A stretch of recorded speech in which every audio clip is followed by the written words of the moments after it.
The lecture hall was massive. 500 students from 40 different alien species sat in curved rows, all facing the stage. Hyun sat near the back, his tablet open, taking notes. The human was 28 years old, thin, with dark hair and glasses that he pushed up his nose every few minutes. He wore a simple gray jacket over a white shirt. On stage, Professor Veltharis moved back and forth on 6 legs. The Kelthoran was huge, nearly 3 meters tall, with a shell that shimmered green and blue under the lights. His compound eyes caught every movement in the room. He had been teaching for more than 300 years. Everyone in the galaxy knew his name. And so, the professor's voice boomed through the speakers, translated instantly into hundreds of languages. We arrive at the final truth. The Planck length is the wall, the absolute barrier. No one can go beyond it. No one has ever gone beyond it. No one will ever go beyond it. Veltharis tapped a control pad. A hologram appeared above the stage, showing complex equations that filled the air with glowing symbols. For 50,000 years, every advanced civilization has tried. The result is always the same: quantum collapse, catastrophic failure. The universe itself prevents us from going smaller. Hyun frowned. His fingers moved across his tablet, checking calculations he had been working on for 2 years. This is not opinion, the professor continued. This is fact. As solid as gravity, as certain as light speed. The Planck wall cannot be broken. He paused, his mandibles clicking in what his species used as a smile. Any questions? Hands and appendages rose across the room. Veltharis pointed to a Quilani student with purple skin and 4 arms. She asked about energy requirements. He answered. A Torvan student with scales asked about theoretical exceptions. The professor explained why there were none. Then Hyun raised his hand. Veltharis pointed at him. Yes, the human in the back. Hyun stood. His heart was beating fast, but his voice came out steady. Professor, with respect, I believe you are mistaken. The room went silent. No one spoke. No one moved. Even the translator systems seemed to pause. Veltharis tilted his massive head. Mistaken? About what, exactly? About the Planck barrier, Hyun said. I think we can go beyond it. I think humanity has found a way. A wave of whispers spread through the lecture hall. Some students laughed quietly. Others looked shocked. A few turned to stare at Hyun like he had lost his mind. The professor's mandibles clicked rapidly, the Keltharan version of laughter. Young human, I appreciate your enthusiasm. Truly I do. Your species is new to the galactic community, only 300 years among the stars. But this topic has been studied for 50,000 years by civilizations far older than yours. Hyun did not sit down. I understand that, Professor. But perhaps being new gives us a different view. A fresh perspective. A fresh perspective, Veltharis repeated. He walked closer to the edge of the stage. Tell me, have you conducted experiments? Do you have data? I have theoretical frameworks, Hyun said.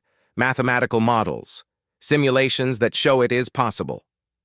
Simulations. The professor's tone was gentle, almost kind. But there was an edge to it. Every first-year student can make simulations show anything they want. Reality is different. Reality is harsh. Reality follows laws that do not care about our hopes. Then let me prove it, Hyun said. The words came out before he could stop them. The whispers grew louder. Veltharis raised one of his front legs, and the room fell silent again. Prove it, the professor asked. Yes, sir. Give me a chance to demonstrate. If I am wrong, I will accept full academic censure. But if I am right...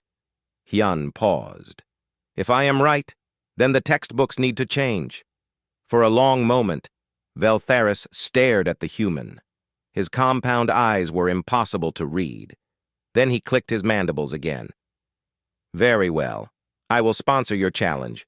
You will have 30 galactic standard days to prepare a demonstration. The university will provide monitoring equipment, independent verification systems. Everything will be recorded and reviewed by the academic council. Thank you, Professor, Hyun said. Do not thank me yet, Veltharis replied. In 30 days you will stand in the grand experimental theater. Your device, whatever it may be, will be tested in front of the entire galactic scientific community. If you succeed, you will make history. If you fail, he paused. When you fail, it will follow you for the rest of your academic career. Are you certain you want this? Hyun thought about his research. 2 years of work, thousands of hours running calculations. He thought about humanity, always underestimated, always counted out. He thought about every time someone said something was impossible, and humans did it anyway. I am certain, Hyun said. Then it is done. Veltharis turned to address the whole room. Let this be a lesson to all of you. Science welcomes challenges. We must test our beliefs, even the ones we hold most dear. In 30 days, we will see the truth. The lecture ended. Students filed out, talking excitedly. Hyun gathered his things with shaking hands. What had he just done? A young woman approached him. She was human too, shorter than Hyun, with her black hair pulled back in a ponytail. Are you insane? She asked. Probably, Hyun admitted. Hi, Yuna. Yuna had been his friend since they both arrived at the university. She worked as his lab assistant, helping with experiments and calculations. You just challenged the most famous physicist in the galaxy. Do you have any idea what you have done? I think so, Hyun said quietly. Do you really have a way past the Planck barrier? Hyun looked at her. I think so. Maybe. I hope so. That is not exactly confidence-inspiring. 30 days, Hyun said. We have 30 days to change everything. They walked out of the lecture hall together. Behind them, Professor Veltharis watched them go. The old Keltharan was still on stage, alone now, looking at the equations floating in the air. For just a moment, doubt crossed his mind. Then he dismissed it. The universe had laws. They did not change for anyone, not even brave young humans. But somewhere deep in his ancient mind, a small voice whispered, what if? The human quarters on the orbital station were small and cramped. Hyun's laboratory was barely 10 meters square, filled with equipment that looked old compared to what the other species used. Metal tables held computers, measurement devices, and half-finished projects. The walls were covered with screens showing equations and diagrams. Hyun stood at the main workbench, his jacket thrown over a chair, his sleeves rolled up. Yuna sat at a computer terminal, running simulations. A third human had joined them, a man named Day. He was older, maybe 40, with rough hands and graying hair.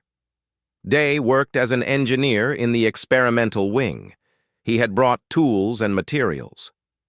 Explain it to me again, Yuna said, not looking away from her screen. Explain it in simple terms. Hyun picked up a small metal sphere from the table. Every species that tried to breach the Planck barrier used the same method. Brute force, massive energy. They tried to smash through the wall. And it always failed, Day said.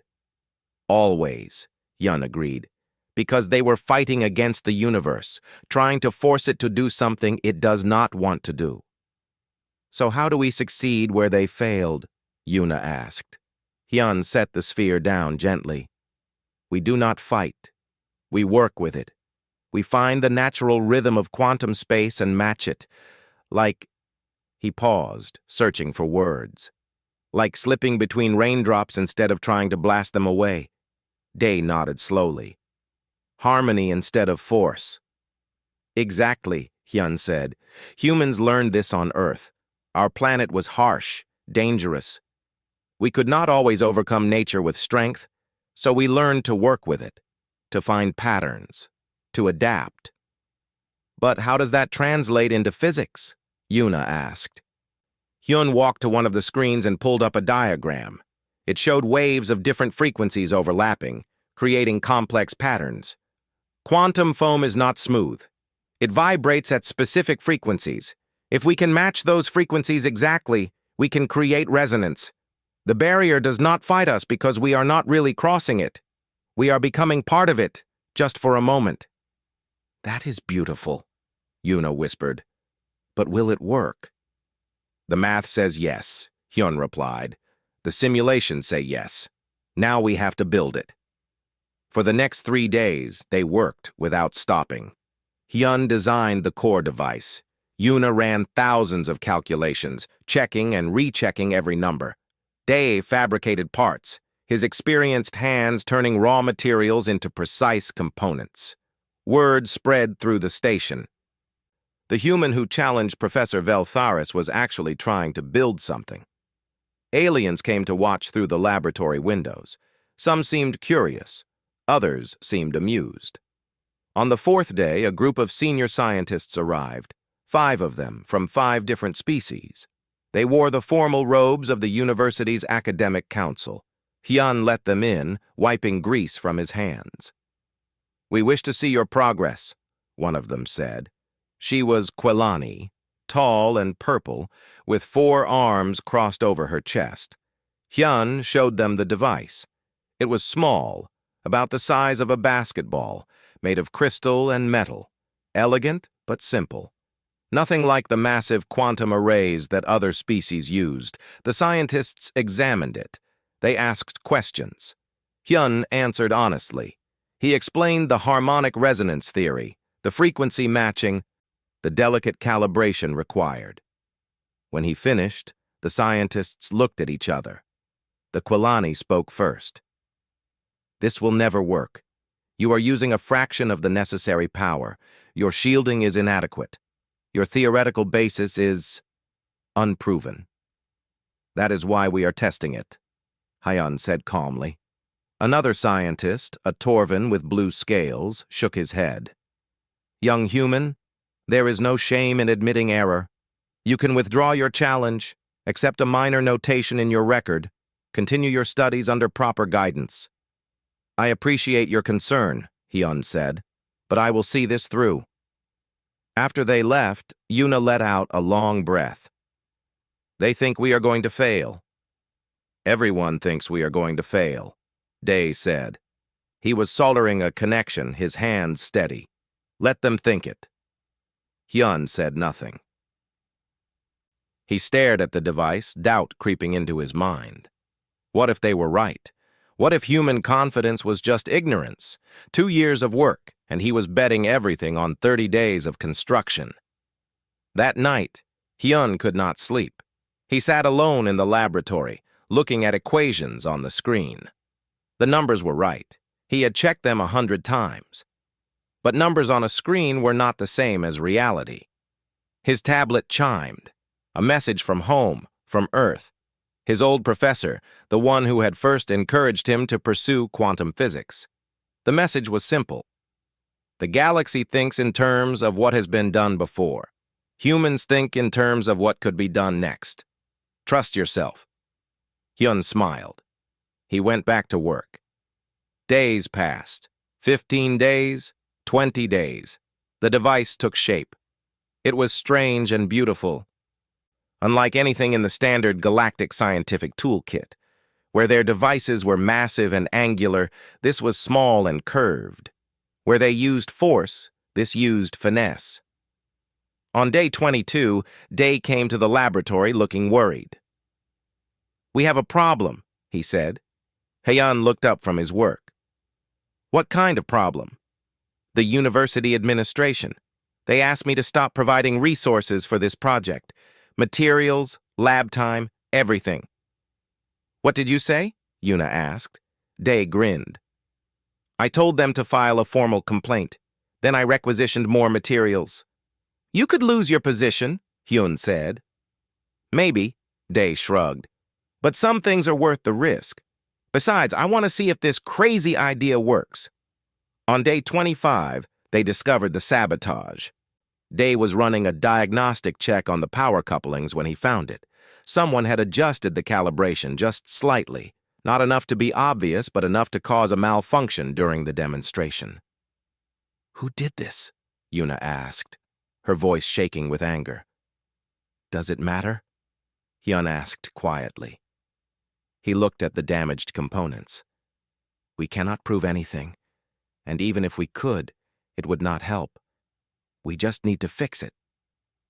They worked through the night, rebuilding the affected parts. Testing, retesting, making sure everything was perfect. On day 28, Hyun ran the final simulation.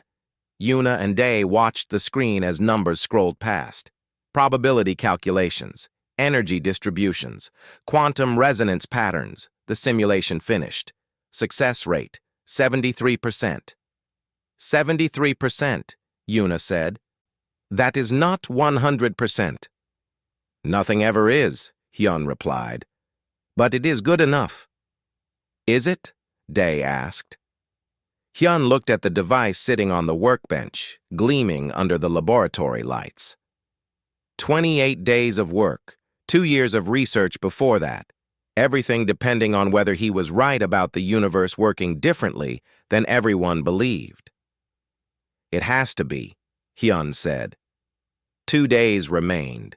The grand experimental theater was being prepared. Hyun walked through it the day before the demonstration, checking the stage where he would either make history or destroy his career. The theater was enormous, with seating for 3,000 people and holographic projectors that would broadcast to billions more across the galaxy. Workers moved around him, setting up monitoring equipment. 17 independent verification systems, all requested by Professor Veltharis himself. Every sensor would be triple-checked. Every measurement would be recorded by multiple sources. There would be no room for error, no chance of fraud. Hyun stood in the center of the stage, looking up at the empty seats. In less than 24 hours, those seats would be filled with the greatest minds in the galaxy, all of them waiting to watch him fail. "Impressive, is it not?" a voice said behind him. Hyun turned. Professor Veltharis stood at the edge of the stage, his massive form silhouetted against the lights. The Keltharan moved closer, his 6 legs clicking on the metal floor. "Professor," Hyun said, bowing slightly. "I wanted to see you before tomorrow," Veltharis said. "To speak with you privately." "Of course." The professor looked around the empty theater. "I have been thinking about your challenge, about what it means." He turned his compound eyes toward Hyun. "If you succeed tomorrow, do you understand what will happen?" "The textbooks will need to be rewritten," Hyun said. "More than that," Veltharis replied. "You will prove that every advanced civilization in the galaxy missed something fundamental. For 50,000 years. Do you know what that will do to our collective pride? To our understanding of our place in the universe?" Hyun had not thought about it that way. "I do not want to embarrass anyone, Professor. I just want to find the truth." "Truth," Veltharis repeated. "Yes, truth is important, but so is wisdom. So is knowing when to push and when to stop." He moved closer. "I am offering you one final chance. Withdraw your challenge. I will personally ensure there is no mark on your record. You can continue your studies. Perhaps we can even work together on other projects." "And if I refuse?" "Then tomorrow you will stand on this stage in front of the galaxy. If you are wrong, you will be humiliated. Your career will be over before it truly begins." Veltharis paused. "And if you are right, you will make many powerful people look foolish. That can be dangerous, young human." Hyun met the professor's gaze. "Are you threatening me?" "No," Veltharis said. "I am trying to protect you. From yourself, and from the consequences of success." "Thank you for your concern, Professor," Hyun said quietly. "But I have to see this through." Veltharis nodded slowly. I expected you would say that. Humans are stubborn. He turned to leave, then paused. I hope you are wrong, Hyun. Not because I wish you ill, but because I have spent 300 years believing certain things about the universe. It would be painful to learn I was mistaken. After the professor left, Hyun stood alone on the stage. His hands were shaking. He returned to the laboratory. Yuna was there, running final checks on the device. She looked up when he entered. How did it go? Veltharis offered me a way out, Hyun said. What did you say? I said no. Yuna nodded. She turned back to her computer. For a long moment, neither of them spoke. Then she said very quietly, Hyun, I am scared. Of failing? No, of succeeding. She looked at him.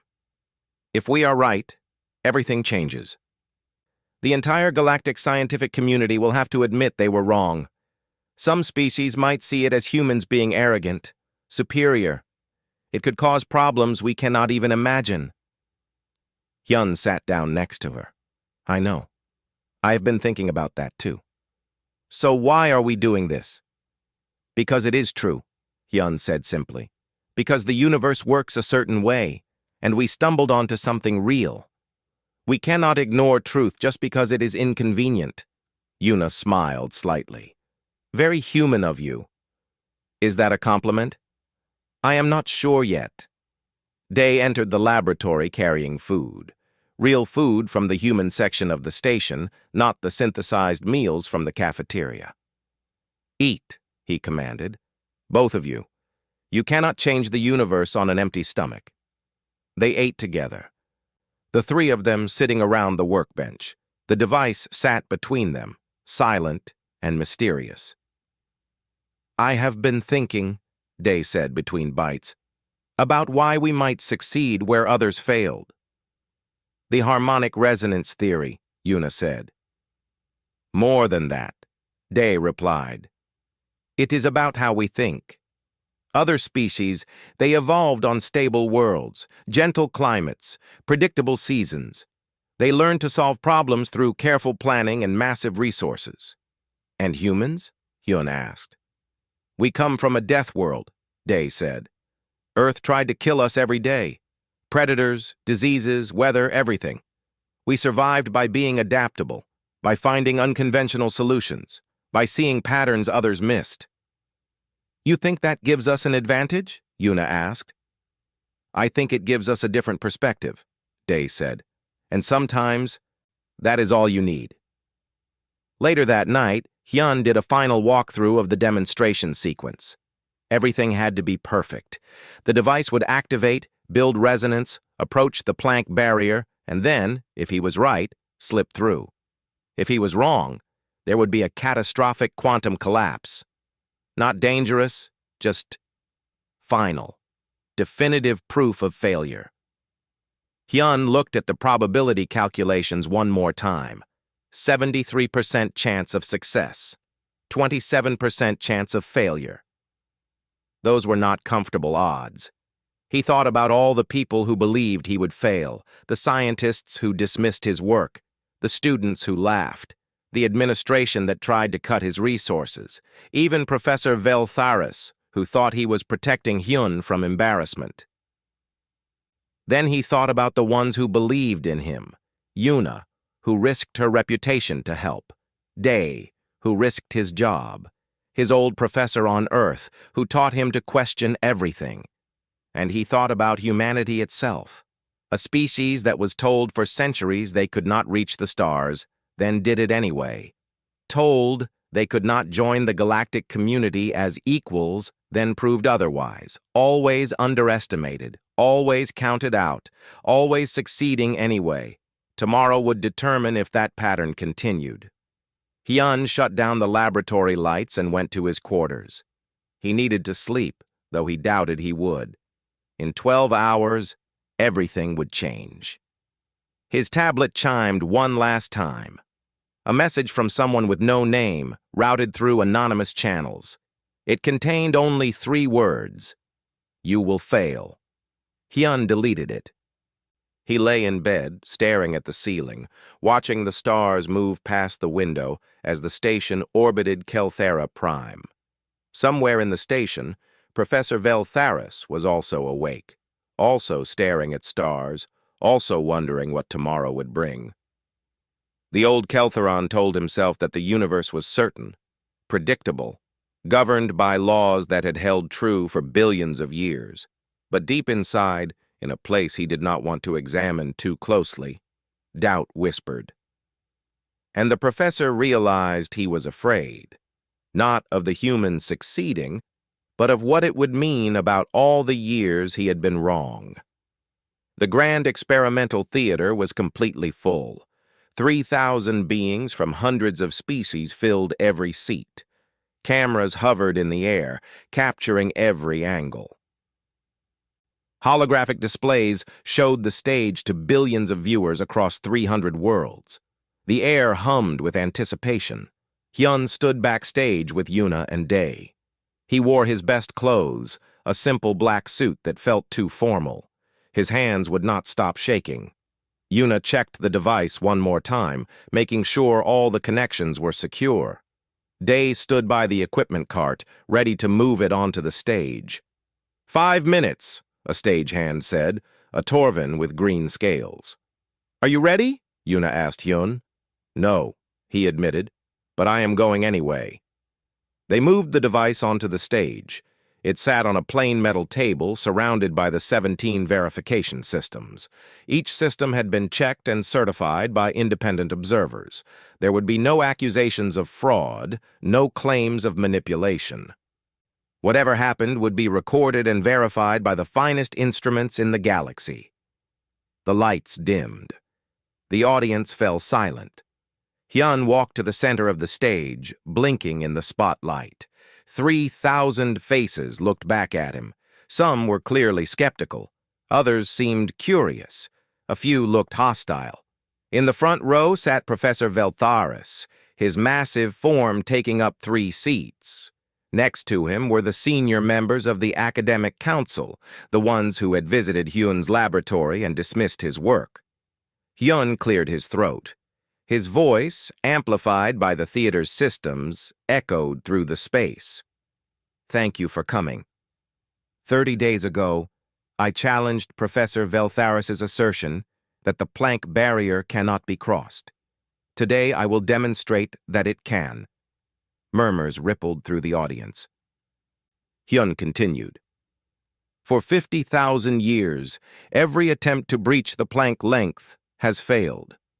Every advanced civilization has tried using massive energy arrays, forcing their way through quantum space. The result is always catastrophic quantum collapse. He paused. But what if we have been approaching the problem incorrectly? Hyun walked to the device. This is not a weapon. It is not a battering ram. It is an instrument of harmony. Instead of fighting against the universe, it works with it. He activated the holographic display. Equations appeared in the air, simple enough for everyone to understand. Quantum foam vibrates at specific frequencies. If we match those frequencies exactly, we can create resonance. The barrier does not collapse because we are not forcing our way through. We are becoming part of the quantum structure. Just for a moment. A scientist in the third row stood up. She was Kwalani, purple and tall. This is theoretical nonsense.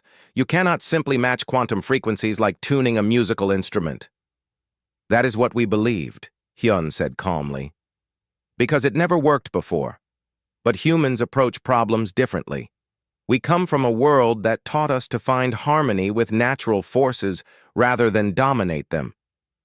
Your world is irrelevant to physics, another voice called out. Is it? Hyun asked. Or does our evolutionary history give us different insights? He turned to the device. There is only one way to find out. He nodded to Yuna. She activated the verification systems. 17 different sensors came online, their displays visible to everyone in the theater. Each system was independent, designed and operated by different species. They would all have to show the same results for the demonstration to be valid. Hyun placed his hand on the device's control panel. This was it. Everything depended on the next few minutes. He thought about his 2 years of research, the calculations, the simulations, the 73% probability of success. He thought about Yuna and Day, who believed in him, about his old professor on Earth, about humanity itself, always proving the impossible was possible. He activated the device. Nothing dramatic happened at first. The crystalline sphere began to glow softly, a pale blue light that pulsed in a steady rhythm. The monitoring systems showed standard readings. Energy levels were low, barely a fraction of what traditional quantum arrays used. "Is this it?" Someone in the audience called out. There was laughter. Hyun ignored them. He adjusted the controls, fine-tuning the frequency. The device's hum changed pitch, rising and falling in complex patterns. The verification displays began to show something interesting. The quantum readings were not random. They were forming patterns. The laughter stopped. Scientists leaned forward, watching their instruments. Hyun increased the harmonic sequence. The device did not push or force. It found the natural rhythm of quantum space and matched it. The mathematics appeared on the holographic displays, elegant and beautiful. Some observers would later describe it as poetry, written in numbers. The energy readings approached the Planck length. This was the critical moment. Every previous attempt had failed at this point. The quantum collapse would happen now, if it was going to happen at all. The audience held its breath. 3,000 beings, 300 species, all watching the same displays, showing the same impossible thing. The device slipped through. For the first time in 50,000 years of recorded galactic history, sensors detected stable quantum manipulation beyond the Planck barrier. The data was clean, clear, undeniable. 17 independent systems, all showing the same results. Silence filled the theater. Absolute, complete silence. Then chaos. Scientists jumped to their feet, shouting, some in excitement, some in denial. Displays were checked and rechecked. The verification systems were examined for errors, for malfunctions, for any possible explanation other than the obvious one. But the data held. Every check confirmed it. Every analysis verified it. Hyun had done what everyone said was impossible. Professor Veltharis sat motionless in his seat. His compound eyes were fixed on the displays. His mandibles hung open, frozen in shock. Around him, the academic council argued loudly, but he heard none of it. 300 years of teaching, a lifetime of research, all based on the fundamental assumption that the Planck barrier was absolute, and a human, a species barely 3 centuries in space, had just proven him wrong. Hyun stood on stage, watching the pandemonium. He felt strange, not triumphant, not victorious, just tired and oddly sad. He had proven his point, yes, but he had also shattered something important to many people. He saw it in their faces, the ones who looked betrayed, who looked lost. Yuna hugged him tightly. Day was grinning, shaking his head in disbelief. Around them, the theater descended into organized chaos as scientists demanded access to the data, the device, the methodology. But Hyun looked at Professor Veltharis. The old Kelthuran had not moved. He just sat there, staring at the displays, at the proof that his life's work had been incomplete. Hyun felt no joy in that sight.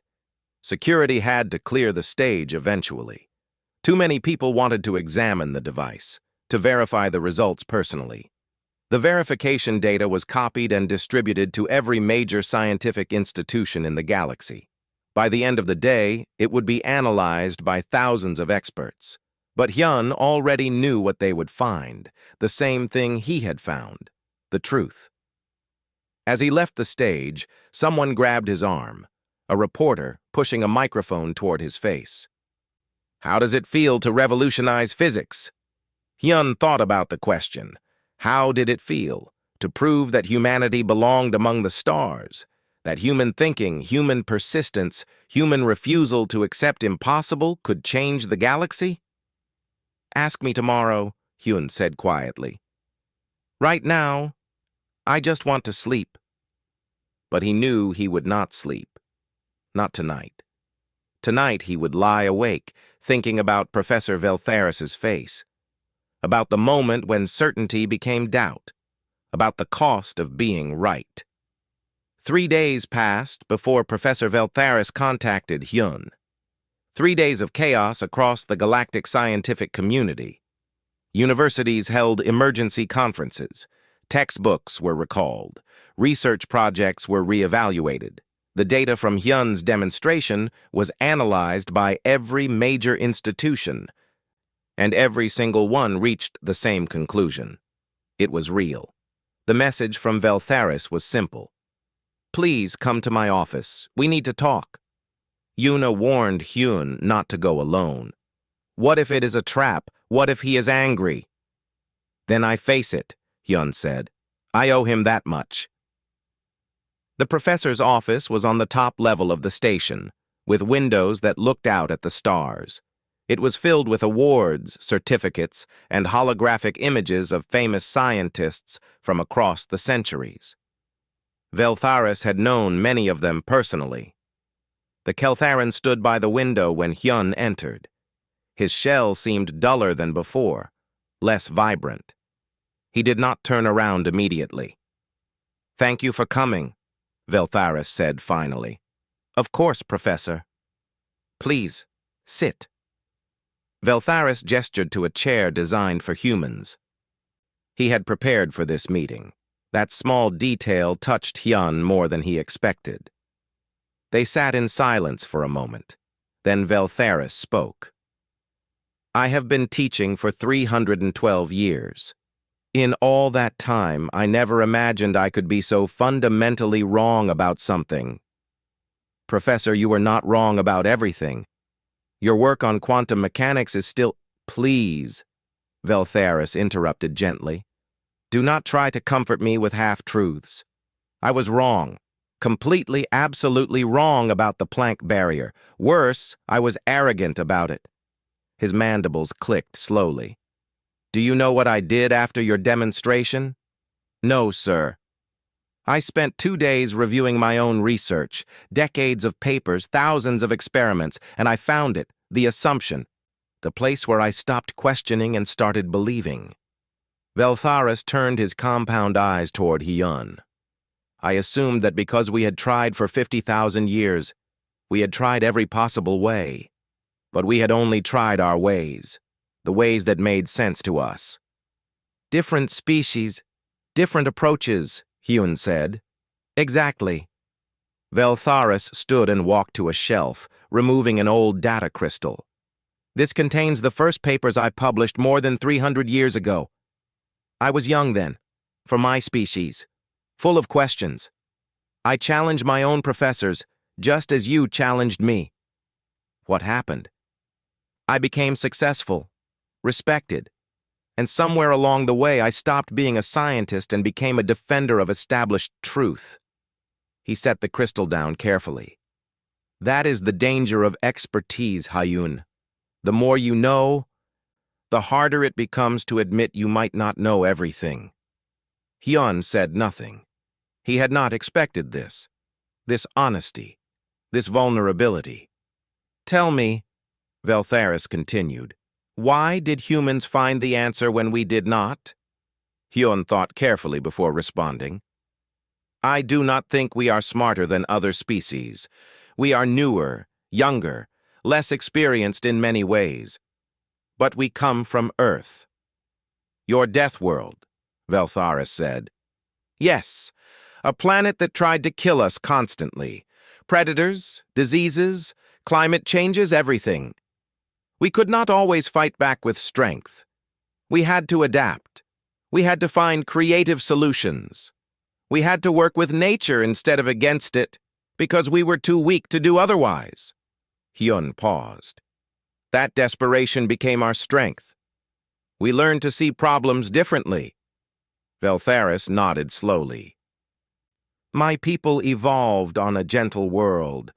Stable climate, few predators, abundant resources. We learned to solve problems through careful analysis and overwhelming force.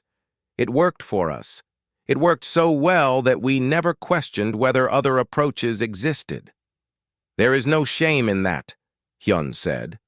Perhaps not. But there is a lesson in it. Veltharis moved to his desk and pulled up a holographic display. I have been thinking about your harmonic resonance theory, about its applications beyond the Planck barrier. The possibilities are extraordinary. I know. I have been getting messages from research institutions across the galaxy. What will you do? Veltharis asked. I am not sure yet, Hyun admitted. Everything happened so fast. I just wanted to prove a theory. I did not think about what would come after.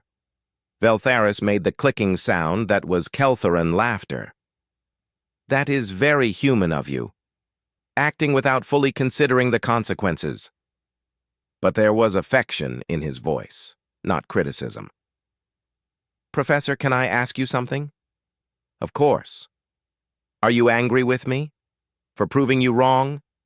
For making you look foolish in front of the galaxy? Veltharis was quiet for a long moment. Then he said, 3 days ago, I would have said yes. I was angry, hurt, embarrassed. But I have had time to think, to remember what science truly is. He looked directly at Hyun. Science is not about being right. It is about finding truth. And you found truth. I should be grateful, not angry. Are you? Grateful? I am getting there, Veltharis said honestly. It is a process. But yes, I think I am grateful. You reminded me that the universe is bigger than our understanding of it, that there is always more to learn. That is a gift, even if it came wrapped in humiliation. Hyun smiled. You are not humiliated, Professor. You are human. Veltharis tilted his head. I am not human. No, but you are doing what humans do, admitting mistakes, learning, growing. That is more important than being right. Perhaps, Veltharis said. Then he straightened. I have a proposal for you. I would like to co-author a series of papers on harmonic quantum mechanics, combining human intuition with Keltheran mathematical rigor, showing how different approaches can work together. Hyun was shocked. You want to work with me? I want to learn from you, Veltharis corrected. I want to understand this new way of seeing the universe. And perhaps, in teaching me, you will learn something as well. Collaboration is stronger than competition. I would be honored, Professor. They spent the next hour discussing plans, research directions, potential applications. The conversation was exciting, energizing. Two very different minds, from two very different worlds, finding common ground. As Hyun prepared to leave, Veltharis said one more thing. The galaxy will remember your demonstration for 1,000 years, but I will remember something else. What is that? Your face when you saw mine after the results came in. You were not triumphant. You were sad. You understood that proving yourself right meant proving me wrong, and you took no pleasure in that. Veltharis's mandibles clicked softly. That is wisdom, Hyun. That is the mark of a true scientist. Not just seeking truth, but caring about those affected by it. Hyun left the office feeling lighter than he had in days. The demonstration had been necessary, but this reconciliation, this mutual respect, this was better than victory. He found Yuna and Day waiting outside. Well, Yuna demanded, what happened? We are going to collaborate, Hyun said. Veltharis wants to learn the human approach. Day grinned.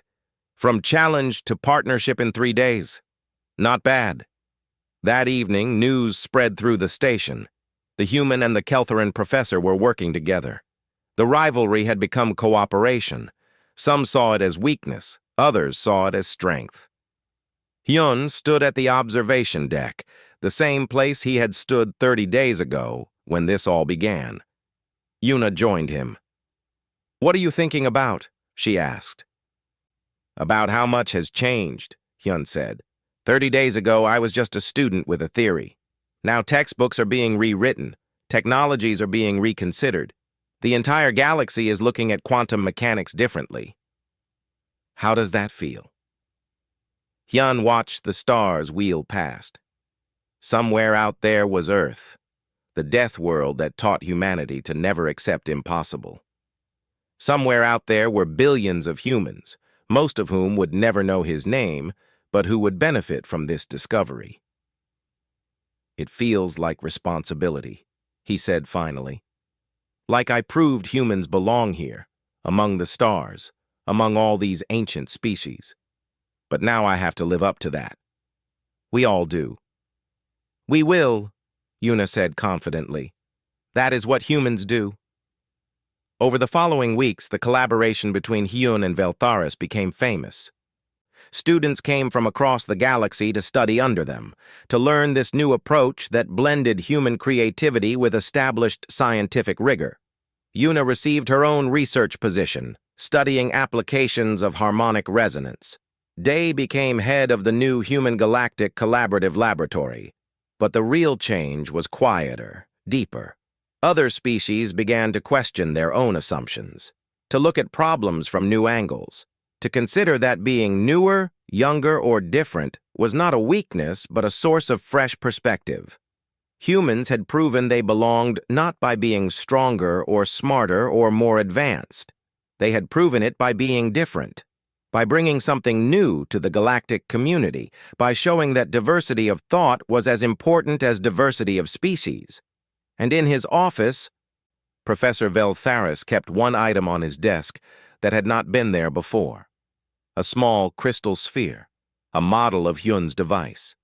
A reminder that wisdom is not about being right, but about being willing to be wrong, about learning, about growing, about understanding that the universe is always bigger than any one perspective.